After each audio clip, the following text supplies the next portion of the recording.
Welcome to this week's episode of Being Human. Delighted to say I'm here with Alexander Kjerulf. He's a leading expert in workplace happiness. He's the author of this book, Happy Hour is 9 to 5, How to Love Your Job, Love Your Life, and Kick Butt at Work. He's also the author of the very popular The Chief Happiness Officer blog. And you've also got a project for measuring happiness at work, the Heart Count. So, Alexander, I'm very delighted to have you here. My absolute pleasure. Thank you for doing this. Okay. So yeah, let's wind it back then. When did? Oh, and I should also say for people who are just listening, Alexander has the most extraordinary shirt on, which I'm absolutely loving. And if there couldn't be a greater expression of happiness than that shirt. So yeah, let's sort of wind it back on when you kind of started on this journey to get interested in workplace happiness. Yeah, so for me, it came out of personal experience. I've come out of the tech sector. I have a master's degree in computer science. I co-founded a small tech company in Copenhagen. Holy crap, way back in 1997. And when we started, me and my two co-founders, when we started this company, we decided to make it a good workplace. And I think we succeeded to create a really good culture. We sold the company in 2002. And then I was like, okay, now what do I want to do? Do I want to start a new tech company? Do I want to get a job somewhere? And then I realized that what I'm truly passionate about is happiness at work. Because I've tried both. I think everybody has, right? I've had jobs that I absolutely loved. I've had jobs that I absolutely hated. And I felt the difference between the two, and what it does for me and my efforts at work and my whole life, basically. So I thought, happiness at work is really important. And nobody at the time was actually talking about it. So in 2003, I started my company called Woohoo, and started doing talks, workshops, and conferences about happiness at work. Looking extensively at the research, at the science, and trying to figure out, so what does the science say, and how do we apply that in our workplaces to make them better places to work? Right. And I'm just interested then. So you said that you'd had bad experiences as well before you started the tech firm. Had you had some adverse experiences? Absolutely. There was one consulting job I had where I still remember my job interview. My job interview was one question: how many hours can you work? It's like, the more the better. And I got the job, and once I was working as a consultant, they didn't care about me. They didn't care about my learning, my professional growth, my skills, my competencies. They cared about one thing only, and that was how much did I invoice every single month. It was a terrible experience. And I hated it so much, and I became fairly stressed. So that would be one example of a bad job that I had. And I think everybody's been there, and I think we all know what that kind of thing does to a person. And for me, it just it ruined my work days, yes, but it also ruined the rest of my life. And I became stressed and tired. I remember gaining a lot of weight. It was a terrible experience. Right. And I guess how did you extricate yourself from that? Like, because I guess there may be other people listening to this, like thinking, yeah, you quit, right? Yeah, and that's one of the things we can all do to become happier at work is if we're stuck in a job where we're not happy, we can get the hell out of there. And I think people are very reluctant to quit. We've been indoctrinated, I would say, to think that quitting is bad. Especially in America, right? Winners never quit and quitters never win. But that's nonsense. I think you would have to be extraordinarily lucky to go through an entire career, an entire work life, and never end up, in a bad work situation, in a toxic workplace with a bad boss, with, just a bad workplace, or with horrible coworkers or whatever. And if you find yourself in that situation, the best option is very often to quit. And I've done that twice in my life. Just one time I felt disrespected by my boss, and I just quit on the spot. That was a previous tech job. And every single time I've done that, I've gone on to bigger and better things, and gotten out of, bad situations, before they drove me all the way into the ground. Yeah, and that I found that there's a section in your book where you talked about giving yourself the ability to quit, right, and not living at the limit of your salary. Yeah. So for people who are listening to this and well, I can't quit. You know, I've got a mortgage and I just couldn't afford to. Yeah, just talk people through like the strategy there. Well, and I recognize, first of all, I just want to say that I recognize that I'm very privileged in that I have that opportunity, and not everybody does. There's a huge crisis for the middle class in many countries right now, including the UK, including the US, where you in the US you have to pay for your higher education, and you come out of that with massive student debt, student loan debt, and then you have to pay off that while you're working. So I recognize that I'm very privileged being Danish, where higher education is free and you actually get paid to study and that kind of thing. So I got out of university with no debt. So just recognizing that, my philosophy has always been to try to live without taking on too much debt, and sort of to live within my means, because that financial freedom then gives you career freedom. So I have been, every time I've been in a job where I was like, this sucks, I want to leave. I have not been, constrained by financial worries to stay in that job. But again, I recognize my privilege. In the US, things are way worse because not only is you may have massive student loan debt, but you may also be tied to your job through your healthcare. Because of course, healthcare is in the US is through in many cases through your employer. So if you quit your job, you and your family may lose healthcare, and that leads to something called job lock, which is people staying in jobs they hate because other circumstances prevent them from quitting. And the ironic thing here is that that's of course bad for people, but it's also bad for the workplace, because workplaces shouldn't want people to work there if they hate it there. Yes. That's just bad for everybody. So it's a terrible system.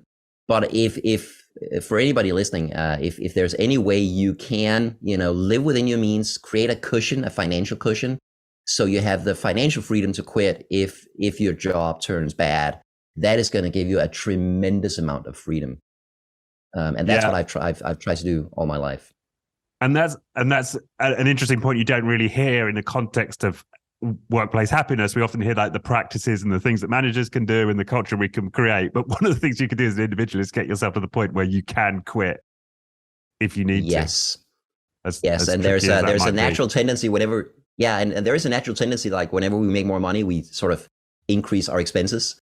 I forget that there's actually a law for it, that any increase in your personal income will be met by a 10% larger increase in your personal expenditure.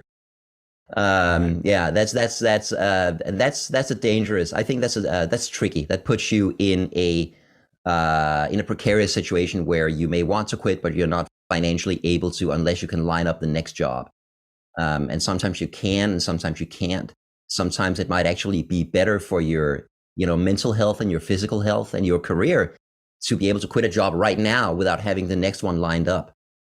People are very reluctant to do that, but in some cases that will be the best option. And if you have the financial freedom to do that, that is absolutely a great thing. Again, recognizing that not everybody will be able to do that.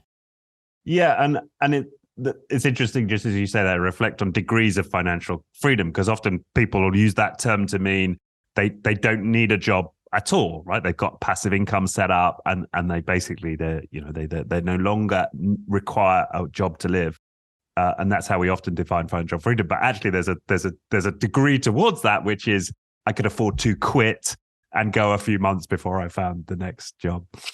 Maybe that's a lot more easier for people to aspire to in the first instance. Oh yeah, that would be way more achievable for most of us, right? Yeah. No, that makes a lot of sense. The other thing that I liked in the book was you categorized if you're in a situation where it's the manager, and we will get onto actually what happy workplace looks like. But I just think it's interesting for people who right now are like feeling the burden of this. You've got 3 types of manager, and accordingly you should make your choice. You want to talk about that? Yeah, sure.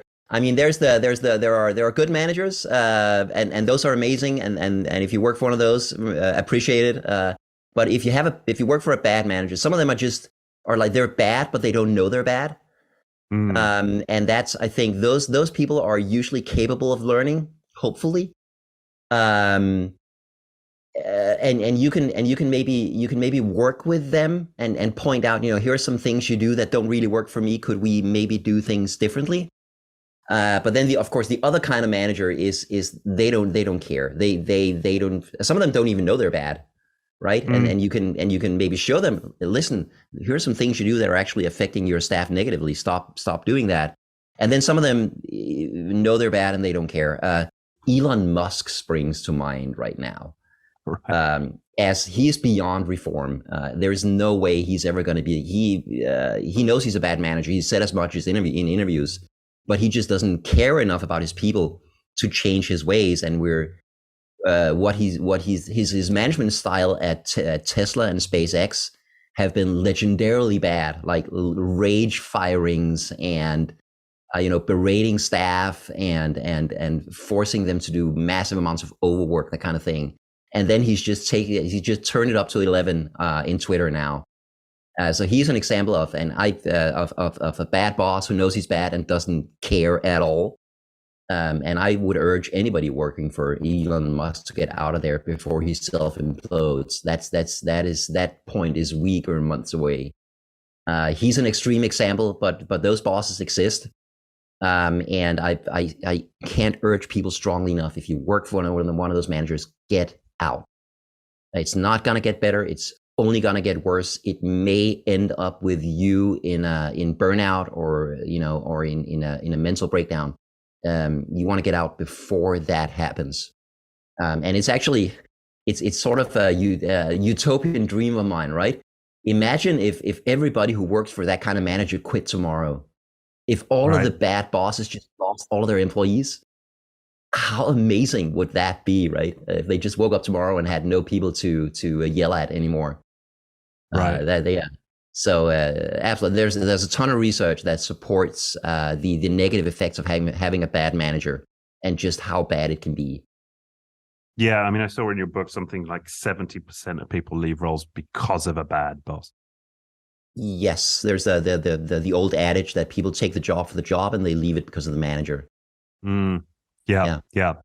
And then one thing that you talked about in terms of, well, how do I have those potentially difficult conversations with my boss and give them feedback and so on? And you mentioned giraffe language. Yeah.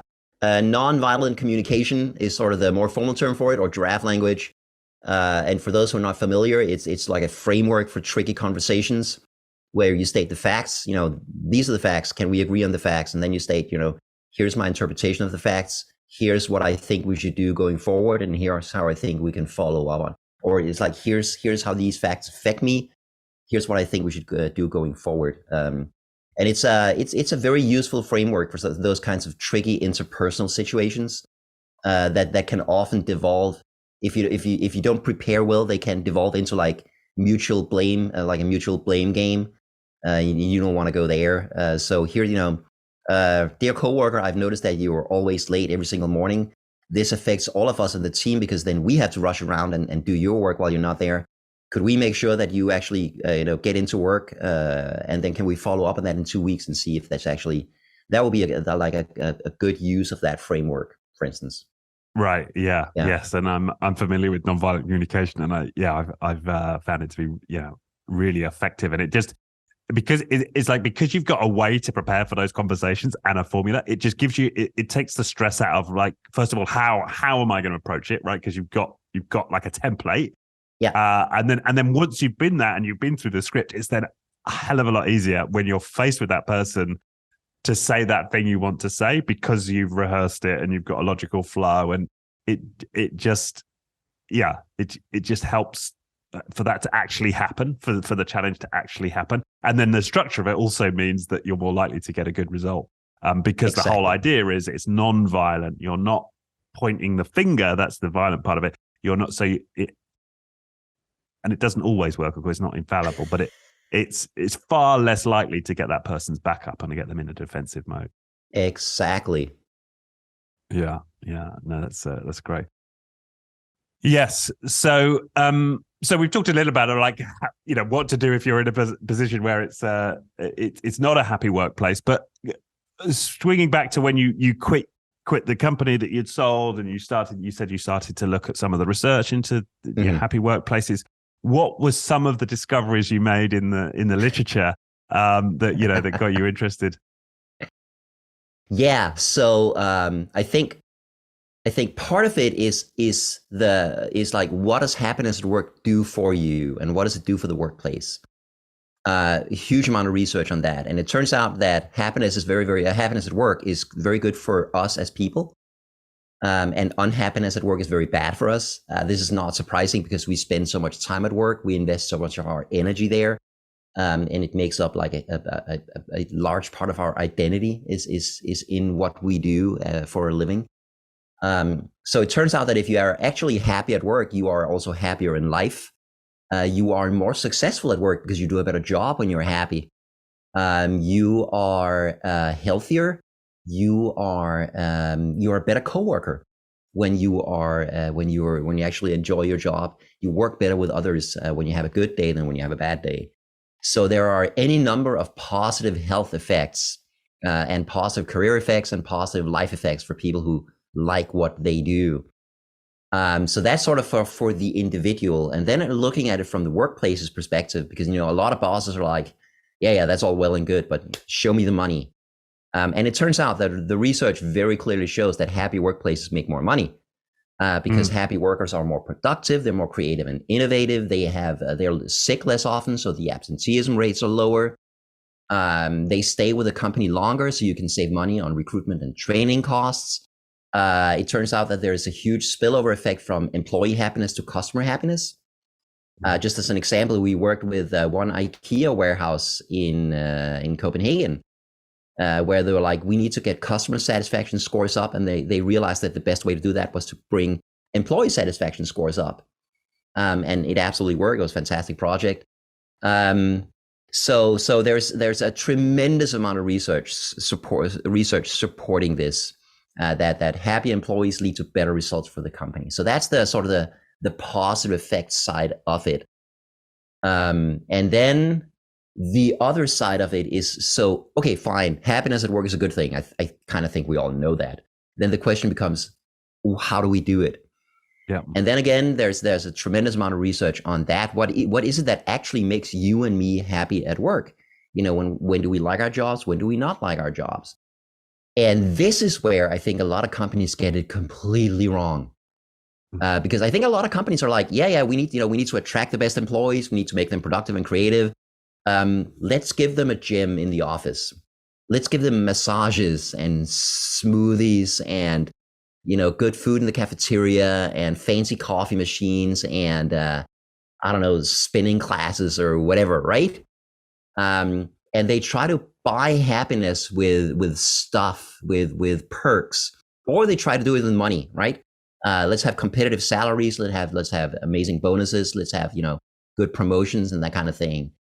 And the research is very clear that does not work. Those are not the things that make us happy at work. And I've seen this with my own eyes because I've been to workplaces where they have the most amazing perks you can imagine, and people hate it there. Because they're not the things that make us happy at work. I'm just to make it clear, I want to add to that point. I'm not saying we can ignore salaries. Salaries obviously matter, and salaries need to be fair. Bonuses need to be fair compared to what other coworkers are getting, or compared to like the market average, or the average for your profession or skills or education. Because if something is unfair, it can absolutely make us unhappy. But once those things are fair, increasing them above the fair level does not make us any happier. The research is very clear on that.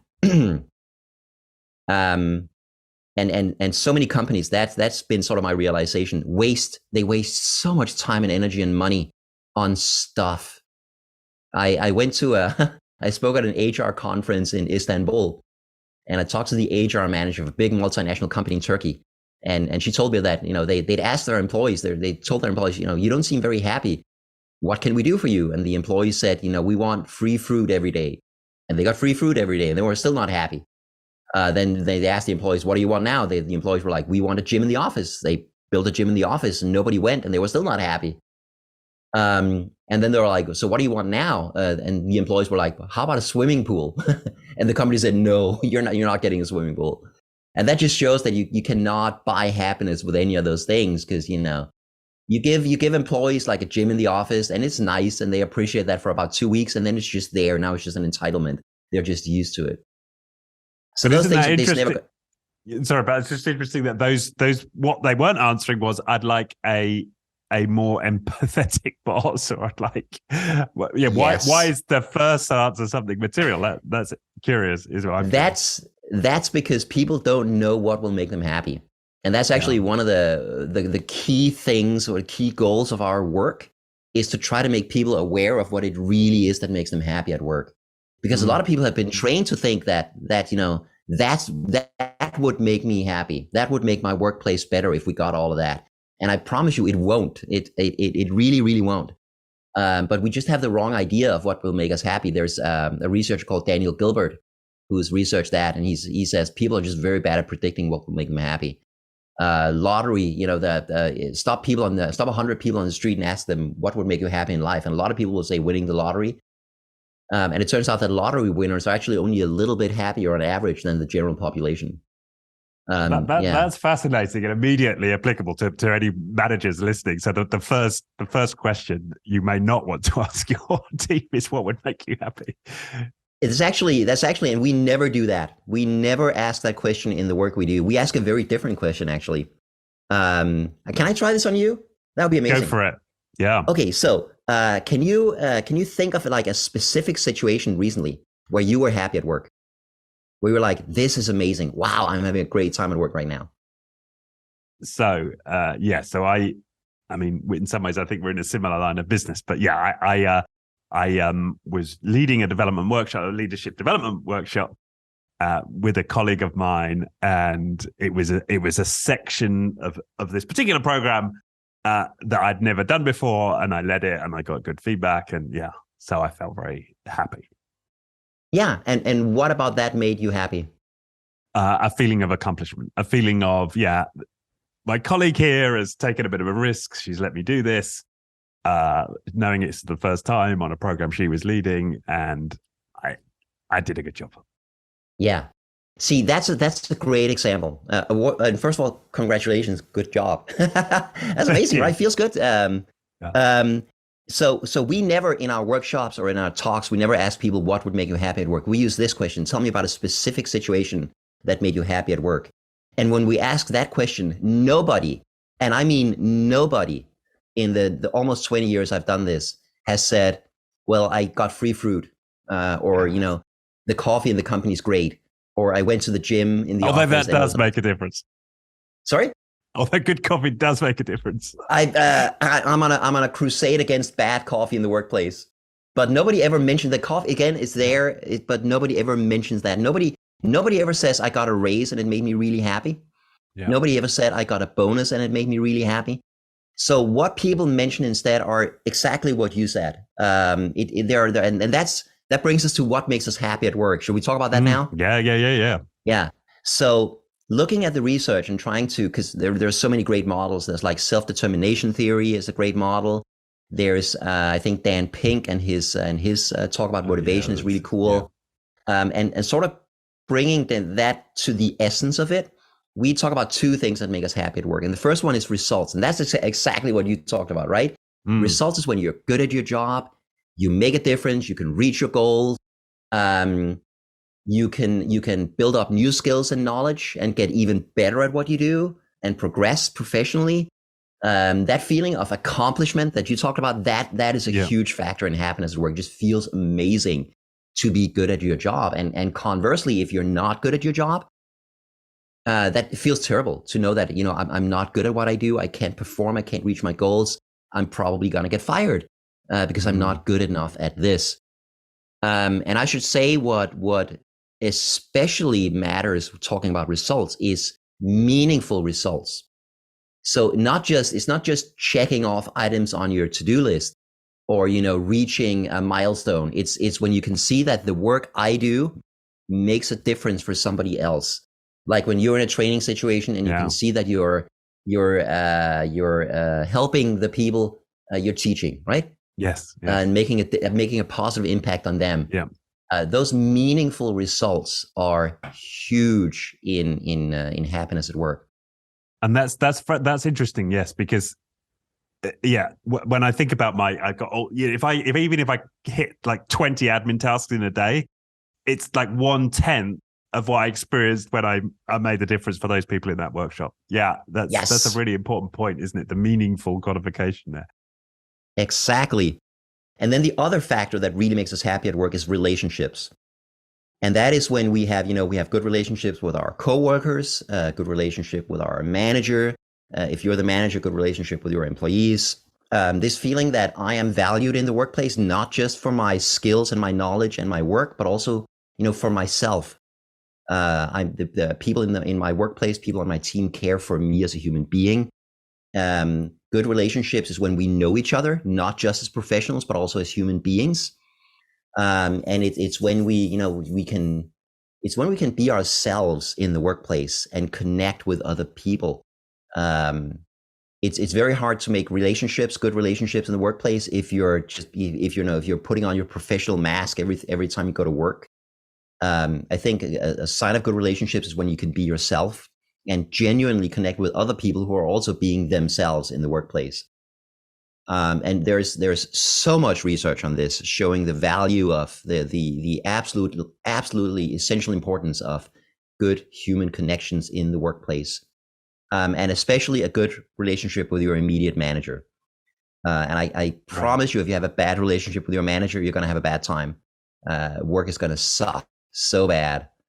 And if you have a good relationship with the people you work with, it's everything is better.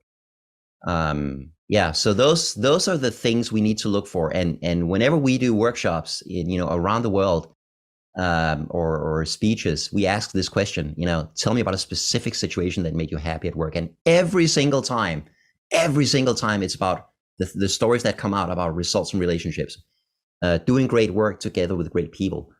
And this is across cultures. This, if there's one thing that unites us across, countries, cultures, religions, it's work. Everybody works pretty much. And it doesn't matter. I've done this in China, in the US, in Africa. I've done this I did a workshop in Kuwait for a bank, which is called Kuwait Finance House. It's run by Islamic law.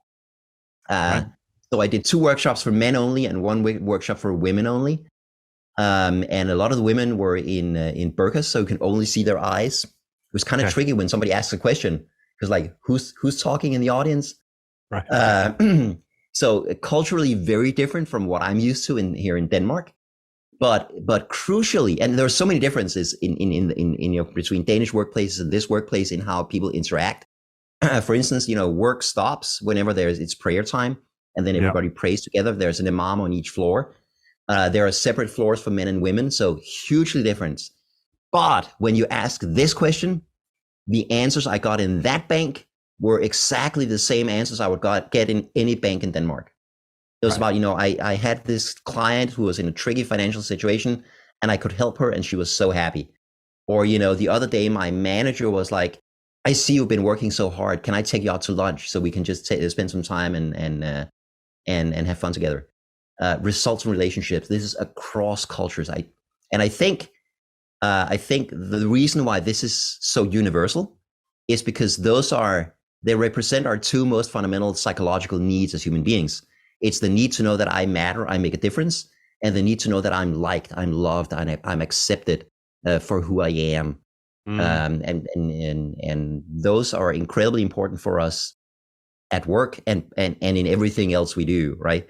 Whether it's education or your home life or your social life or your romantic life, results from relationships. That is what we look for more than anything else.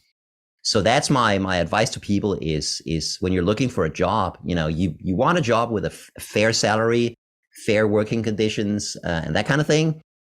But more than anything else, you want a job where you can have great results and great relationships. And my message to managers is, of course, create a work environment, create a culture where we can help people to have great results and great relationships. That's what makes us happy at work. Right. And what are the common anti-patterns, if you like? Like what are the circumstances that tend to pull against that in the workplace that you help people unpick? Yeah. So the number one thing is bad managers. Absolutely. I mean, and they exist everywhere. Every company has them. The question is, when there is a bad manager in an organization, what happens to that person? Do they go up the ladder? And in many organizations, they do, because like the image they have of good managers is somebody who's tough and decisive and brutal in some way. Whereas, of course, good workplaces have ways of identifying bad managers and then either making them good managers or getting them the hell out of there. That is definitely an anti-pattern. And the whole thing is bad management, and especially if you have a bad manager at the top, if you have a CEO who is a jerk, then that's going to permeate through the entire organization, because jerks hire other jerks, and they promote other jerks because they see themselves in them. And you see that in a lot of organizations. So that's an anti-pattern. Another one is overwork. There are many cultures where like it's working long hours is a sign of commitment and grit. That is, of course, complete nonsense. All the evidence shows that when people routinely overwork, this is more than 45 hours a week, they actually get less work done. This is something we've known since World War I. This is absolutely fascinating. They did in England during World War I. They had all these munitions factories to create shells and ammunition for the British Army, and they wanted to maximize production, of course, because they needed that for the war effort. And so they did productivity studies on the different teams, and they tried regulating the working hours, and they found out that if you raise the working hours above 40 hours a week, and some of these teams were working like 80, 90 hours a week, they actually got less done. They produced less munitions than the teams who worked 40 hours a week. That is absolutely, we've known this since World War freaking I, okay? So that is absolutely a problem. And then I would say, what should I choose the third one? I would say just getting it wrong is probably the third big problem, is focusing on the wrong things. Companies thinking that, why are our employees not happy? We gave them a gym, we gave them massages, we gave them fitness classes, and we gave them smoothies, right? Why are they not happy? And that's because you gave them all of this, but you still treat them like crap. You still overwork them. You still give them bad managers. You still create a toxic culture. And the interesting thing is that in that case, all of that stuff you give them it won't work. It's almost a slap in the face, right? Because you're trying to buy happiness while you still treat people like crap. It's not going to work. Right. And then, so starting with the bad managers, so obviously they're irredeemable, then the company needs to get rid of them. But what are the ways in which managers can shift their behavior to increase happiness for those who are willing and able? Results and relationships. That's where you need to focus our employees and say, what can I do? I've got a message that my internet connection is unstable. I hope it'll work. Okay. Look at your employees and ask yourself, or talk to them and figure out, what can I do so that you experience great results, so that you do a great job? How can I help you to do a better job? Is there anything you need? Can I provide some resources, tools, coaching, counseling, help, assistance, advice? In order for you to get better results. That's absolutely crucial. And also something managers can do is highlight the purpose of the work. Because like I said, what makes us happy is not the results in themselves. It's meaningful results when I know that my work makes a difference. But a lot of bosses they never talk about that. They're always like, here's the next goal, here's the next goal, here's the next goal. And what you can do once in a while is you can stop and say, hey, here's how you made a difference for your clients this month, this week, today, this year, whatever. Here's how you made a difference for the company or for the team or for this other team in the organization. There one client we worked with actually did this once a month. They had an all hands meeting where the managing director would get on stage, give some information, and then she would always celebrate 3 teams for the results they'd achieved and how those results made a difference. So that would be an example of how you give people that feeling of results. And then for relationships, connect with people, take an actual interest in your employees as human beings, get to know them as people, not just as workers. Be invested in their happiness, care about them as workers and as human beings, and connect with them. Make sure you have time for them. Make sure that, as a manager, make sure that your whole week isn't wall-to-wall meetings. And for a lot of managers, it is. So if one of your employees has a problem, they can't find you, they can't reach you, you're not there for them, you won't probably won't see them. It's actually a hallmark of good managers is that they have time and energy to actually see their staff, and notice if something is going on with them. I talked to the manager of a middle manager in a Danish workplace, and one day she's in the office and she notices that one of her employees is looking really sad. And so she goes over, she's like, hey, come with me, let's grab a cup of coffee. What's going on? Finds out that his mom is like very, very sick and very ill at that point. And then, okay, sorry to hear that. How can we help? Do you need time off? Would you prefer to come to work? What can we do to help you? And just that, noticing people like that, that's how you build those relationships. Yeah. No, that makes a lot of sense. And when it comes specifically to this point around relationships, so clearly, noticing somebody's emotional state and inquiring into it. Are there other, I guess, techniques that you've observed that help particularly in terms of building relationships across teams and between managers and those in the team? Yeah. I mean, and that's a lot of the work we try to do is not just point to the, to what you do, but how can you do this? How can we give people effective daily practices that support these results, right? And relationships. So a good example for this is going to sound stupidly simple, but like say good morning to your staff. When you come to work in the morning, they rush through the office and into their own office, close the door, turn on the computer, and start doing emails or straight into the first meeting. But why not have 5 minutes in the morning where you actually go around and you greet your staff and say, good morning, great to see you. How are you this morning? Anything going on? Like if it's a Monday morning, ask about their weekend. If it's Friday morning, what are you doing this weekend? If somebody just came back from a vacation, how was your vacation? That kind of just connect with people. Something stupidly simple like that gives employees the feeling that I'm being seen. This person cares about me. Another tool that we recommend is something we call Take 5, where every day you take 5 minutes with one of your employees with no specific agenda, just to go up and reconnect with that person. Hey, what's going on? How are you? What are you working on? What's going on? Anything you need help with? Anything you need support with? And like you do one person one day, another person the next day, and then once you've been through everybody, back to the first person. You can even, if you're a very structured manager, you can put this in your schedule, put it in your calendar to remind yourself, every day from 1 to 1:05, whenever, take 5 minutes with somebody, have an Excel sheet with everybody's names in it. So you can, and the date you last talked to that person, so you know whose turn it is now. Nothing wrong with that if that helps you actually do it. Of course, at the foundation of these kinds of techniques is the very simple proposition that as a manager, you should actually care about your people. You should actually like them. And this is maybe a radical notion, but I don't think you should lead people if you don't like people. Yeah. and I think a lot of managers, especially a lot of the old school managers, they see people as a necessary evil. They're just like an annoyance, and they require so much maintenance, and everything would be so much better if I had machines to do the job. But as a manager, you don't lead machines, you don't lead spreadsheets, you don't lead projects, you lead people. And if you like people, you're going to be a much better manager, and your employees are going to be much happier and much more productive.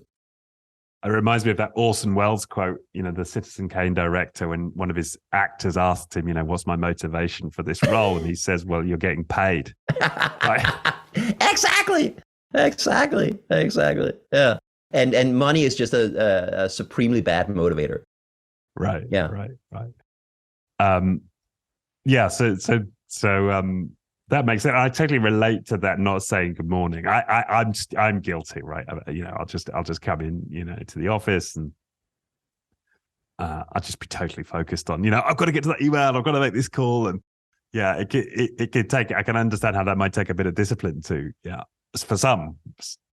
I mean, for some people that just comes naturally. It's just who they are, and for other people, it's a practice they have to learn. A skill they have to pick up, but it's absolutely doable. It's absolutely something you can learn, and if you try this for a while, I think you'll find that it works, and that those 5 minutes you spend saying good morning or talking to people make the rest of the day so much more effective, because people have that feeling that you see them, you care about them, and by the way, you will, if you do that, the take 5 thing. Very often you'll find out things that you wouldn't otherwise have known. Like you're talking to this employee, how was your weekend? How was your vacation? And while you're talking to them, they'll be like, hey, oh, by the way, while I have you. And then you'll learn something really important that you wouldn't otherwise have heard. So it's you can say that you can look at it as wasted time, because in those 5 minutes, none of you are working. Yeah. But you can also look at it as lubrication that makes the rest of the work go way better and smoother and faster. Yeah. And I guess especially in this hybrid working and remote working, where the chances of that happening organically are much lower. Yeah, that's actually that's a really tricky challenge, right? Is how do we it's easier to create relationships when we're in the same room at the same time. Yeah. It's just way more natural. So how do we create the same experience remotely? And that's something managers are going to have to figure out how to do. But like a 5-minute scheduled Zoom call with one of your people every day. Hey, what's going on? How the hell are you? That kind of thing might be one option. We have all of this technology. Let's figure out how to use it to create results and relationships. Yeah. What's your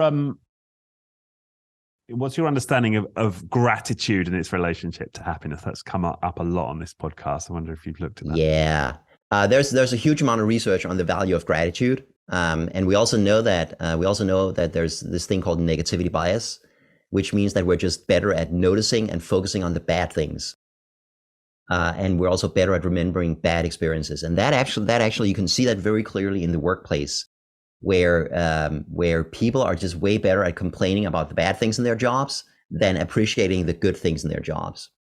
So a specific exercise that we recommend for everybody who has a job is like at the end of your work week, Friday afternoon, sit down and write down 3 good experiences you had at work that week. Because otherwise you won't remember. You'll just remember that terrible meeting that was super boring and nothing ever happened. You sat there for 2 hours and you almost fell asleep, or that conflict you had with a coworker or whatever. You'll remember that, but we tend to forget the good stuff. So super simple practice before you leave every Friday afternoon. Before you leave the office, open a Word document or whatever, and write down 3 good things that happened at work that day. That week. And there's evidence that this actually raises your happiness levels, not just on Fridays, but overall, because it trains your mind to also remember the good things. Something we can also do is we can do this in our meetings. Very, very often, meetings are, like team meetings or project meetings. They're very focused on obstacles or problems or challenges. So a specific thing we recommend is at the beginning of always start your meetings with something positive. Yeah. Just like 2 minutes, like here's something good that happened in this project. Here's something good that happened in the team, or maybe have, go around the group and let everybody just very briefly share something good that happened to them at work since the last meeting. Yeah. Again, helps us to focus on the good and share the good stories. Because the bad stories, they share themselves, but the good stories need a conscious effort to promote them. Yeah. Yeah. And it's interesting because I've been getting into gratitude practices, and I've now got it as part of my morning meditation. Like there's this section that I do a guided meditation. It's always gratitude. But what I've noticed is, I definitely feel like I'm getting happier over time as a result of it. But also, this negativity bias becomes much more obvious to spot, or for me, it has. I'm getting much quicker at noticing. There I go. I'm in a negative thought. And it just becomes much more obvious to me, this negativity bias that we're all swimming in. And and then of course it then gets easy to pull myself back away from, stop that, Richard, Yeah. Absolutely. That's great. It's great to hear that. And it works. It really works. And I think a lot of people are starting to pick it up in their personal life, but the same practices are going to work in your work life. So yeah. And I think that's the gift, especially for people who run meetings or managers, you force it at the top of the agenda, then you've given everybody the chance to sort of snap out of the negativity bias for at least for those couple of minutes. Yeah. Also, specifically, there is research on this showing that if a meeting starts with something positive, the rest of the meeting will be more positive and more effective, more productive. If a meeting starts with something negative, you get the opposite effect. They actually did psychological studies on this, where they planted an actor in the group whose role it was to speak first in the meeting and either say something positive or something negative, and then they could measure the effect on the rest of the meeting. And they found that this, first thing is, if the first thing that's said in a meeting is positive, rest of the meeting will be more positive and more productive. Yeah. No, that's. I guess what's interesting about this whole body of research is that a lot of two things. A lot of what we might intuitively expect to be true turns out to be true, right? And we now get it confirmed. But also, I always find what's interesting is how the parallel between a lot of what we're now finding through these social science experiments relates to religious practices going back thousands of years across all the different faiths, right? Be saying grace, gratitude before a meal, for example. Yeah, exactly. I mean, there's a reason why so many cultures and religions have these practices, and it's because they work. And that has, cultures that had these practices probably succeeded more than cultures that didn't have similar practices. It's kind of like a social Darwinism, basically. We are returning to some of the ancient wisdom. We're also disregarding some of the ancient wisdom and finding out, we used to believe that this was the key to happiness, and now we don't anymore. And that's great too. And that is why I think it's absolutely essential to follow the science, because let's face it, there is a lot of bullshit out there. There are a lot of consultants trying to sell a lot of different methodologies or tools, or one of my favorite ones is color theory, color psychology. They're like, if you paint the walls in your office red, it's going to create this mood or this effect. No, it's not. That's nonsense. And the research very clearly shows that there is no effect on that. One that I really hated was using. I saw something about, they did a piece of research where they painted people's backyards, like if they had concrete backyards, green, or just left them, and they noticed some slight uptick in happiness for the ones who had the green back. There's no reliable evidence on any of that. And really? Certainly not in the workplace. Certainly not in the workplace. Like if you think you can paint the walls blue and people will be more calm and serene, while the managers are still yelling in their face every time they're late on a project, that's not going to work. One I saw that I really hated was using graphology, like handwriting analysis in hiring. That is complete nonsense. Handwriting analysis is pseudoscience on the level of like phrenology. Studying the bumps on people's skulls to figure out their personalities. But in all seriousness, companies use this as part of their hiring process, and it's completely bogus. And there are so many examples of this kind of thing. So that's my impassioned plea for people to please look at the research, please look at the science. When you're trying to design a better workplace, the colors in the wall are not going to matter, but how you treat your employees is going to matter. The having a gym in the office is not going to make a difference, but giving people positive feedback is going to make a huge difference, and we know this from the research. Because because otherwise otherwise you're going to end up wasting a lot of time and money on the wrong things, which is just a crying. This is just a damn shame. Yeah. For you personally, is there like one specific misconception you had about happiness in the workplace that you had dispelled by looking at the research? Well, that's a good question. I've definitely learned a lot. Did I have like a specific misconception? I think maybe one of my misconceptions was maybe that at the beginning I did have an over reliance on like my personal, the whole happiness is a choice thing, and you can just choose to be happy. Like happiness is an internal state. Your surroundings don't really matter. You just choose to be happy. There's definitely a lot of people saying that, especially like in the whole spiritual space. Yeah. And that turns out to be very much wrong. It's absolutely not true. Your surroundings do matter. If you're in a horrible, toxic workplace, if you're being bullied, if you have a terrible manager, you cannot choose to be happy. It's not going to work. And you need to get out of there. So that was actually a thing I used to say in the very beginning of like happiness is a choice. And what I say now instead is that happiness begins with a choice. You can say, I want to be happy at work. That in itself will not make you happy at work. I promise you it won't. But once you've made that choice, maybe you can then say, okay, if I really want to be happy at work and my boss is just such a jerk, what I need to do now is quit, find something else, either find another job and then quit, or just quit and then find something else. So that was definitely one of my main misconceptions. I think I fell a little bit for that. Happiness is an internal state and you can always choose to be happy. No, you can't. That is complete nonsense. It's even, I would even argue it's dangerous nonsense, because it puts the blame on, if you're not happy at work, it's your own fault. Why didn't you? Yeah, where's that line of where that becomes victim blaming? I could see that. Exactly, yeah. Right. And there's that whole, The Secret and that whole thing, where they're just, you can manifest whatever you want just by thinking about it. And no, you can't. That's not how the universe works. But I definitely fell for that one. And as I looked at the research, I became much more aware of the importance of your surroundings. And of course, there are things you can do as a person to improve your own work situation. But there are also work situations that are just too toxic, too negative, too bad. And if you're in one of those, then you need to get the hell out of there. So that was definitely one misconception that I had cleared up. Yeah.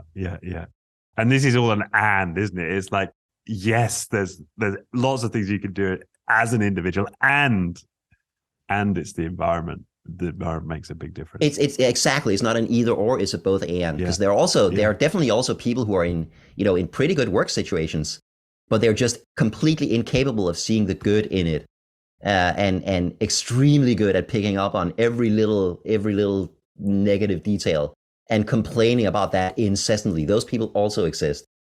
And unless they can change their habits, they will never be happy at work. They will probably never be happy in anything. Yeah. And I've seen it in my own life with the gratitude practice I mentioned. Also the therapy I do, right? Like I get less and less triggered by people in my life, because I figure out, oh, okay, that guy reminds me of my father, or that something from my part, and I work on it, and then it's gone, and then that contributes to my happiness overall. Yeah, I think it's actually one of the more encouraging trends. Sorry, one of the more encouraging trends I've seen recently is this normalization of going to therapy. I've done it myself. I think everybody should. There's so much to gain for it. It used to be shameful, and real men don't have feelings and that kind of thing, and that's just nonsense, right? I think it's nice to see that it's becoming so commonplace, and people are not afraid to talk about it. I think that's amazing. Yeah, I think that's right. I mean, it's been transformative. Yeah, totally transformative for me. It's yeah, and I think as you say, especially for men, right? I think we as males of the species it's even more incumbent on us to talk about it, because there's just that extra bit of shame about getting into our feelings and crying crying on the Yeah. sofa if we're men. Yeah, partly that, and also partly that women are just for some reason better at building close relationships with friends. Right. And men have fewer close relationships. Again, research is very clear on that. So we have fewer places to go with our doubts and fears and our anxieties.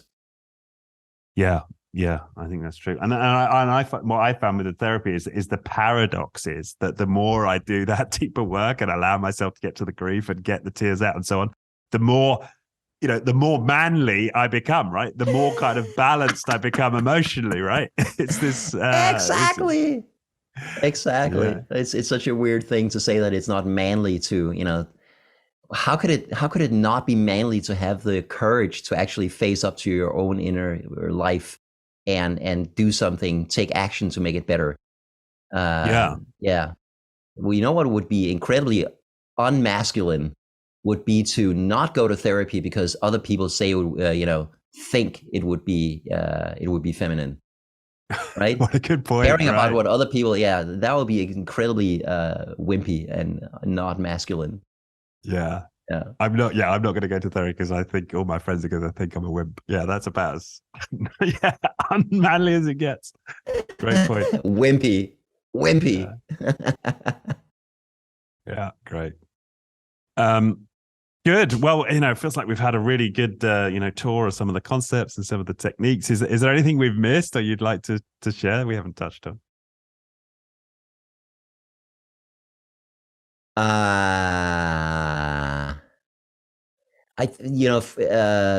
My advice for everybody is again, just look into the science and then do something about it.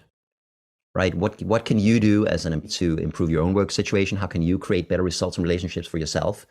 And what can you do as a manager to create it for yourself and for your employees? And there is one piece of advice that I think is incredibly important, and again shows up in the research again and again. It turns out that probably the most important piece of happiness advice is that if you want to be happier yourself, the best thing you can do is go make somebody else happy. There's so much research on this, so many experiments that show that when you do nice things for yourself, it makes you a little happier. But when you do nice things for others, it makes you a lot happier. And there is this probably is how we're born. There's these fascinating studies they did with toddlers in Germany at the Max Planck Institute.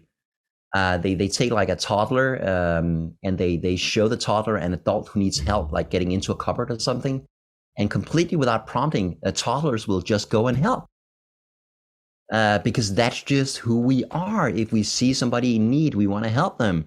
If we can raise other people's happiness levels, it comes right back to ourselves. And I think that's incredibly important to remember, because that elevates, the pursuit of happiness at work or in life from being like a selfish pursuit, I want to make myself happier, to being something we all do together, something we do for others. And it's incredibly important that it doesn't become this, what can I do for me? Because that's not going to work. It's probably going to backfire.